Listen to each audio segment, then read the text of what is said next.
আজ আপনাদের সাথে একটা গল্প শেয়ার করব, যে গল্পটা হচ্ছে লকহিড মার্টিন কোম্পানি নিয়ে। আপনারা ডেফিনেটলি লকহিড মার্টিন কোম্পানির নাম শুনেছেন। এটা আমেরিকার একটা ম্যানুফ্যাকচারিং কোম্পানি বলতে তারা বড় বড় যুদ্ধ বিমান বানায়। তারা বিশেষ করে F-35 বিমান বানিয়ে থাকে। সো লকহিড মার্টিন কোম্পানির কাছে 2021 সালে সুইজারল্যান্ড একটা এগ্রিমেন্ট করতে চায় যে আমরা তোমাদের কাছ থেকে 36টা F-35 ফাইটার জেট কিনবো। সো তৎক্ষণাৎ তার আগে একটা জিনিস বলে রাখি যে সুইজারল্যান্ড কিন্তু ইউরোপের ছোট একটা দেশ এবং অনেক সমৃদ্ধশীল একটা দেশ। তাদের পর্যটন শিল্প থেকে তারা অনেক ফরেন কারেন্সি আর্ন করে প্রতি বছর।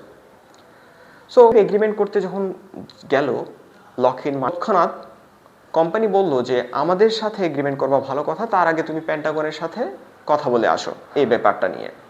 পেন্টাগনে গেল সুইজারল্যান্ড পেন্টাগনে যাওয়ার পর সুইজারল্যান্ড বললো যে আমরা তোমাদের কাছে 36টা F-35 বিমান কিনতে চাই। সো কত দাম পড়তে পারে? সো তৎক্ষণাৎ তারা হিসাব নিকেশ করে বললো যে $7.5 বিলিয়ন মতো আসবে। সো তৎক্ষণাৎ সুইজারল্যান্ড বললো যে আমরা তো তোমার বন্ধু, সো তোমরা এত বেশি চার্জ কেন আমাদেরকে করছো? তো পেন্টাগন উত্তরে বললো তোমরা আমার বন্ধু বলে তোমাদেরকে এই F-35 সেল করছি, আদারওয়াইজ করতাম না। সো বললো যে আচ্ছা ভালো কথা, তাহলে এটা ডেলিভারি কখন দিবা? এখন তো 2021। সো পেন্টাগন বললো যে এটা তোমরা ডেলিভারি পাবা 2027 থেকে 2030-এর মধ্যে। তার পরবর্তীতে সুইজারল্যান্ড বললো যে এখানে আনুষঙ্গিক কোনো খরচ আছে কি না এই F-35 কেনার ক্ষেত্রে। সো আমেরিকা বললো না, এর বাইরে আনুষঙ্গিক আর কোনো খরচ নাই, তোমরা জাস্ট $7.5 বিলিয়ন দিলে হবে। তো সুইজারল্যান্ড বললো এটা এত দেরিতে কেন? এটা তো তোমরা আরও আর্লি দিতে পারো। সো পেন্টাগন বললো যে তোমাদের আগেও এরকম অর্ডার দিয়েছে আমাদেরকে, কিন্তু 2035 সালের পরে গিয়ে আমরা এরকম অর্ডার ডেলিভারি দিব, কিন্তু তোমরা আমাদের মিত্র বলে তোমাদেরকে আমরা এটা 2027 থেকে 30-এর মধ্যে এটা ডেলিভারি দিব, 7 থেকে 8 বছরের মধ্যে। সো চুক্তি হয়ে গেল, এগ্রিমেন্ট হয়ে গেল। 2024 সালে এসে পেন্টাগন নক করলো সুইজারল্যান্ডকে যে তোমাদের বিমান উৎপাদন হয়ে গেছে, এটা এখন প্রোডাকশনে দিব। সো একটা বিষয় এখানে অ্যাড করতে হবে, সেটা হলো আরও $1.7 বিলিয়ন তোমাদেরকে অ্যাড করতে হবে। তৎক্ষণাৎ এই কথা শুনে সুইজারল্যান্ডের মাথায় হাত, কি বলো, $7.5 বিলিয়ন এগ্রিমেন্ট হলো, এখন আবার $1.7 বিলিয়ন এক্সট্রা চাইছো কেন?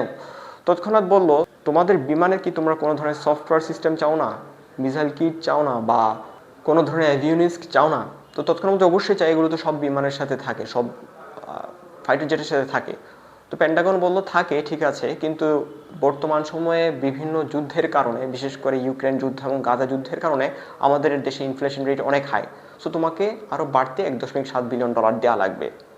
শুনে সুইজারল্যান্ডের তৎকালীন প্রতিরক্ষা মন্ত্রী রিজাইন নিল, এবং পরবর্তীতে এই চুক্তি থেকে সুইজারল্যান্ড আসলে বেরিয়েও আসতে পারছে না, কারণ আমেরিকা যেভাবে চুক্তিটা করেছে সে আসলে বেরিয়ে আসতে পারবে না কোনোভাবেই। সো এখন এই চুক্তিটা তাদের কাছে গলার কাটা হয়ে গেছে সুইজারল্যান্ডের কাছে। তারা এই চুক্তিতে বাদও দিতে পারছে না, আবার এই চুক্তিটা নিয়ে যে সামনে এগিয়ে যাবে সেটাও করতে পারছে না, কারণ আরও $1.7 বিলিয়ন তার থেকে দিতে হবে। সো আমেরিকা যার বন্ধু তার আসলে শত্রুর প্রয়োজন হয় না। সো সুইজারল্যান্ড এখন কি করবে সেটা এখন বুঝে উঠতে পারছে না। কেমন লাগলো আজকের এই ভিডিও? অবশ্যই কমেন্ট সেকশনে কমেন্ট করে জানান। লাইক, শেয়ার, সাবস্ক্রাইব করে আমার সাথেই থাকুন।